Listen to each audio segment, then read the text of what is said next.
Good morning. Oh, it's time to get started. Good morning, legacy builders. All right, let's go in. Let's see who's on. All right. Good morning, Markel, Daniel. Good to see you. Good morning, Francesca. Good morning, my legacy builders.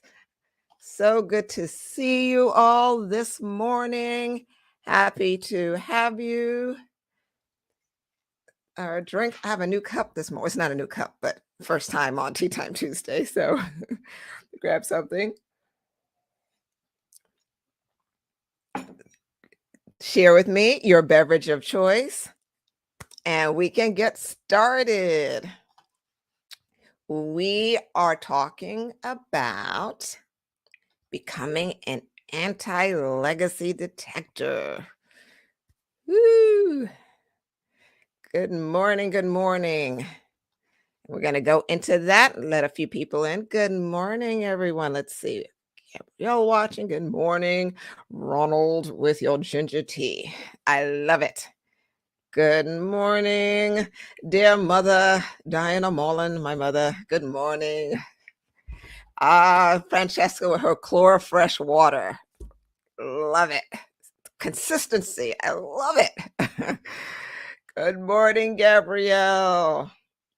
Wonderful. And just a side note for everyone to just make sure you log into, I think, StreamYard.com/Facebook, if you haven't already, to give StreamYard permission so that I can see the name and that you don't just show up as Facebook user. So that would be great. Good morning, Mark. Thank you for letting the folks know we are on. You're laughing at Francesca laughing. Okay, so let's get into this, shall we? All right, so we are talking about becoming an anti-legacy detector. And I come up with these topics. Very often they're just downloaded to me. Others times it's just something pops up. I'm like, oh, that would be interesting to talk about. And this came up this week. And I'll talk about this as Mark is enjoying his protein shake, which I need to get one of those later as well. Good morning, Dr. Roxanne. I thought about being anti-legacy. And what's anti-legacy? Anti-legacy builder, becoming an anti-legacy detector. So all of this is about how to begin to recognize a behavior that will make or break your legacy. Okay, so let's talk about this. And I want to start off with this understanding of counterfeit money. So I had to do a little research here. And I've heard stories about this. I've heard some information that some of you may have. So this may be familiar to some. It may be new information to others. So the United States Secret Service is responsible for investigating financial crimes. That's their, there's a sector in which they handle that. And that includes counterfeiting for U.S. currency. So the Secret Service agents in this unit go through a training process that allows them to be able to detect, distinguish between authentic bills and fake bills. So here's the key to this. They don't learn how to detect fake money by studying fake money. We may think that's the case. Like, okay, well, they didn't know what fake money looks like. But that's not how they go through their process.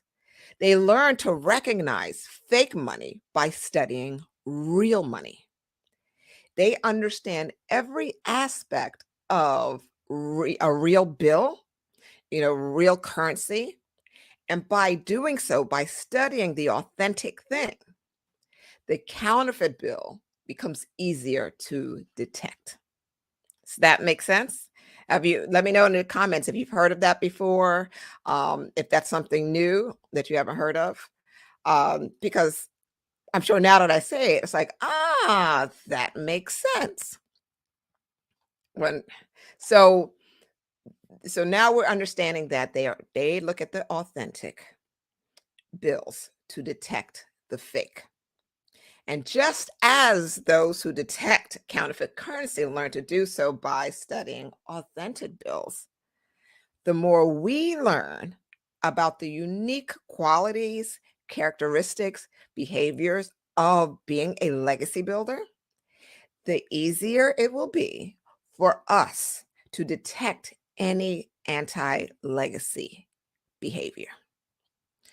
So we have to really be in the full mindset of what does it take to be a legacy builder? What are the qualities of a legacy builder?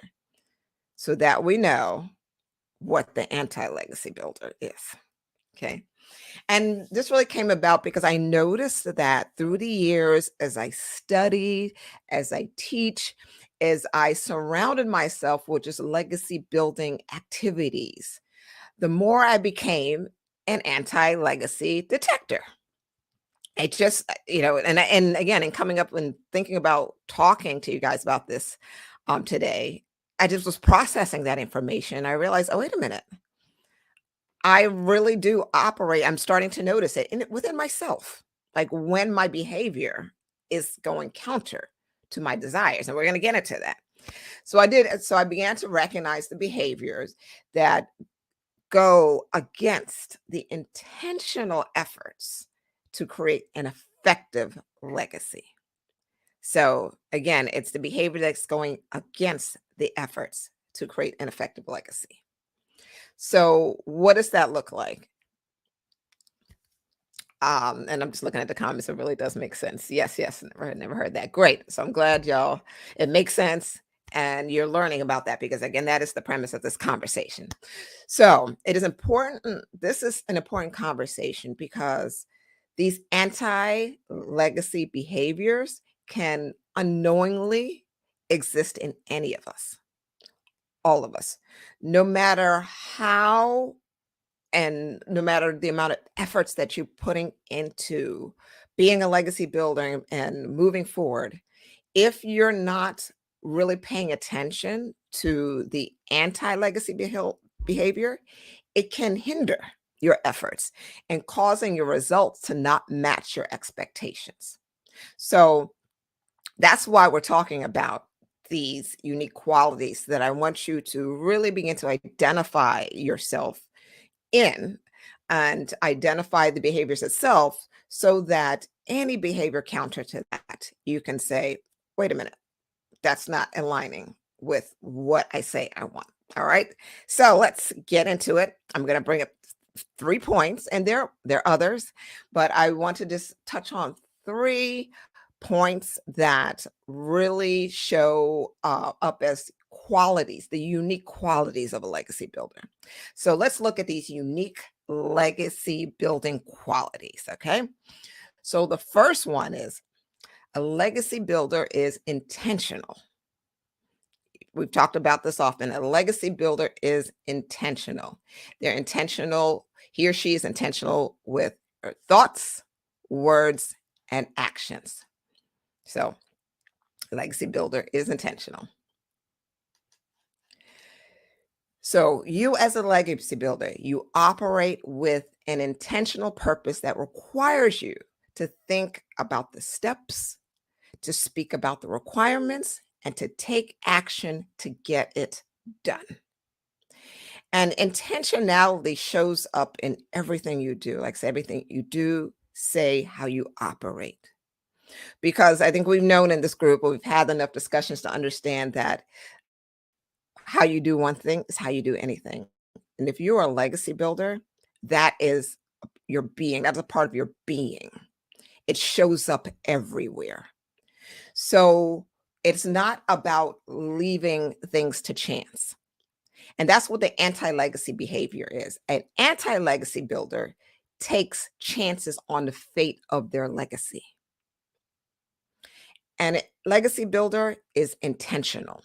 That's what you want to focus on, being intentional, setting up the plans, taking the action that it takes to get done. The anti-legacy builder takes chances on the fate of their legacy. They're not planning. they're winging certain aspects of their lives. They're not being strategic with their words, with their thoughts, and with their actions. And when I think about this, I think of, neglect. Neglect is a decision. Not deciding to take action is a decision. And so there needs to be that counteraction. So whenever you can catch yourself not being intentional, then you can see, then you once you are aware of the intentionality, then you can catch yourself not being intentional. That's what's important. All right. So I okay, great, great, great. Legacy builders intentional. Great. You're putting it in the chats. Being conscious of that. And I often think about when Mark and I really started off in our business, and we were primarily, focused on, before we really got into the full comprehensive planning, we started off really focusing on helping individuals secure their legacy through life insurance. And it was back in the day, we were still making house calls, young and learning. And I remember meeting with a family member, and Mark, I know you can remember this, and we've known them for a long time, and we sat down with the husband and wife, and the husband was like, "No, I don't want life insurance for my family. They're gonna fend for themselves." Like, he was under the impression, like a lot of people and cultures, that the purchase of life insurance could would jinx them. Like, if you get life insurance, that means you're gonna die sooner than you want. And that's a real thought. That's a real process that people go through and struggle with. And so there's, to me, that's for me as an example of anti-legacy behavior. I know this gentleman cares about his family. He loves his family, but he could not separate this behavior of his, this thought, this feeling, in order to make sure and plan accordingly for his family. So that's one example. So a legacy builder is intentional. Two, a legacy builder seeks abundance and access to tools and resources for the purpose of short term and long term growth. That is what a legacy builder does. All right. And so the legacy builder, you can put in the chat, a legacy builder seeks abundance and access. And so I like to look at it this way. As a legacy builder, you are hungry. I mean, just you're, and I know you feel this, some of you. I could think of some right here on the chat. You're hungry. You're hungry for growth. And no matter what economic background that you came from, you won't limit yourself. You understand that you are capable of more, and you are capable of doing more and leaving more that was left for you. It doesn't matter where you are today, where you were yesterday. You are hungry to be purposeful with your life, to create an impact, and to leave an impact. That is, and involved in all of that is the growth of seeking, being resourceful.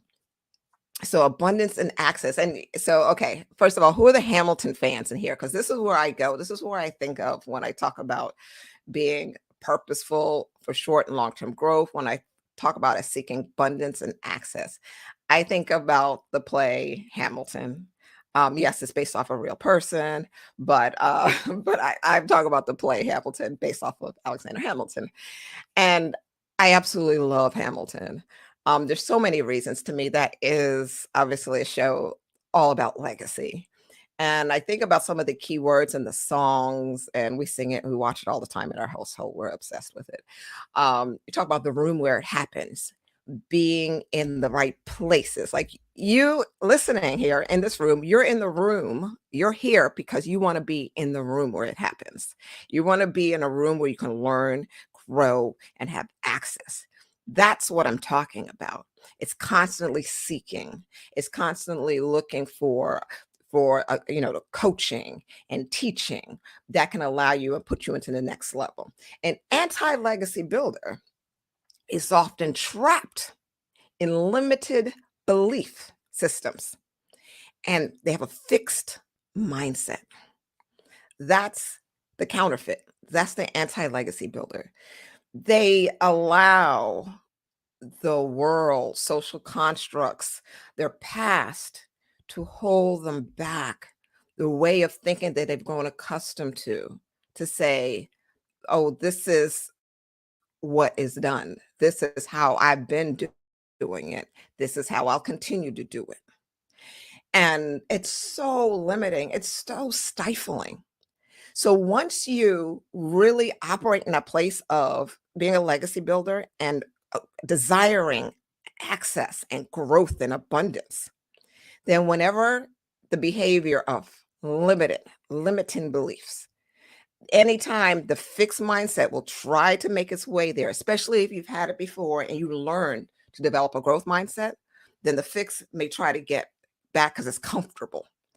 But when that happens, you'll be able to detect it because now you're living in that legacy builder mindset.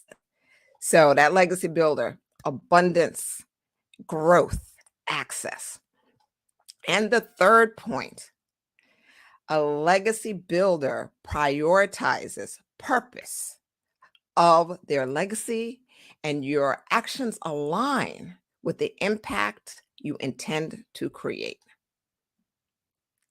Right? So that legacy builder's priority, it prioritizes the purpose of the legacy. This is an important point because I've talked about, we talked about the definition of legacy, how other people experience your existence. And I say why it's so important to be clear on that definition because the word legacy is used in various ways. It is, we are talking, obviously, we're talking about financial legacy here as well. Um, but what's important about the financial legacy is how it's used and the purpose of why it's used. I've talked about this when we talk about our health, having a purpose and attaching a value to that goal in order to make it worthy of pursuing. So let's come back to that. A legacy builder prioritizes the purpose of their legacy. What is the purpose of your legacy? This puts you in the driver's seat. You are the captain of your ship. And this is the part of being a legacy builder. God has given us free will. He gives us freedom within his framework. And I say it like this again, you're the captain of your ship. But God is the wind, the water, the air, all of that's going on. But he allows you're still in control. That's what free will is about. And I say that, I emphasize that because so often we want to blame other things in life for not getting things done. We get distracted. That's the anti-legacy builder. The anti-legacy builder gets comfortable with allowing life to just happen. The legacy builder is purposeful and they prioritize the legacy building and they prioritize the purpose of their legacy. So let me go back to asking you, if you're prioritizing the purpose of your legacy, what is the purpose? And one of the things that that I want to be clear on to help you to do, and it's one of the things that we're going to be doing in the family legacy experience that we practice, is being able to clearly define your purpose. So I'm going to give you an example of my purpose. So it's something that you can think about of what is the purpose of your legacy. And again, remember, we're talking about being. So my purpose is to cultivate purpose-filled ecosystems that encourages personal and spiritual growth while providing intentional service that powerfully impacts my family, my clients, my community, my nation, and my planet. Each of the elements of my purpose statement, this is a purpose statement that I keep in front of me, allows me to prioritize my legacy, the purpose of my legacy. It drives our actions in the things we want to do. And it allows us to stay in the driver's seat and to be aware when life's distractions come, because they will all the time, consistently. So we have to be able to be just as purposeful as life happening around us. So a legacy builder prioritizes the purpose of their legacy. And again, the actions align with the impact that you intend to create. My purpose statement allows me to be very clear on the impact that I want to create. So, therefore, I'm able to prioritize my actions, make it really clear there. So, to recap, the 3 points of a legacy builder where you wanna put your focus on so that when anti-legacy behavior pops up, you can detect it, reframe it. Well, let me go with the 4 R's that we talked about. Recognize it, reflect on it, reframe it, and respond accordingly. So the 3 legacy building behaviors are legacy builders operate with intentionality. So I want you to type, I operate with intentionality. Type that in the chat. I operate with intentionality. All right. Seeing that. And as you type that first one, the second one is, I seek access to abundant growth. There we go. I seek access to abundant growth. There we go. All right, I see it coming in. There we go. The third, I prioritize the purpose of my legacy. I prioritize the purpose of my legacy. Yes, here we go. Powerful. And I'm just going to go back and it takes chances of fate. Yes. Okay. And I'm seeing the comments. Start to learn how to do. Let's pop up something here. All right. I love that. Really starting to learn how we do one thing is how we do everything. I love that. Look, y'all are going to get tired of me saying that, but you're just going to have to get tired of me saying it because I'm going to keep saying it until you see Fran is getting it. It takes time to really process this, to really start to understand it and to see the thread throughout your life. So we talk about, yes, we prioritize the purpose of my legacy. I love that. We got that in there. All right, prioritize. All right, so you seek access and abundance. There we go. Here we go. Michelle, I seek access to abundant growth. Yes. All right. Have someone say, I need the 5 R. Oh, okay. It's 4 R's. I see it. Velma. Yep. No problem. Okay, so the 4 R's are recognize,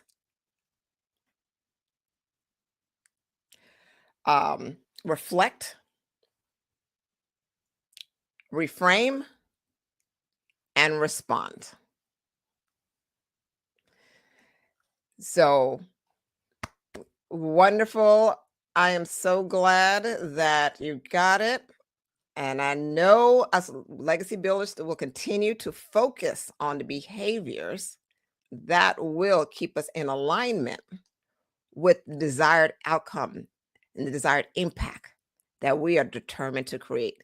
Continue to stay plugged into this Facebook group, plugged into the resources that Mark and I will continue to provide you so that you will develop the behavior that will powerfully build your legacy. I will see you next time, next Tuesday. Until then, keep drinking. Bye bye.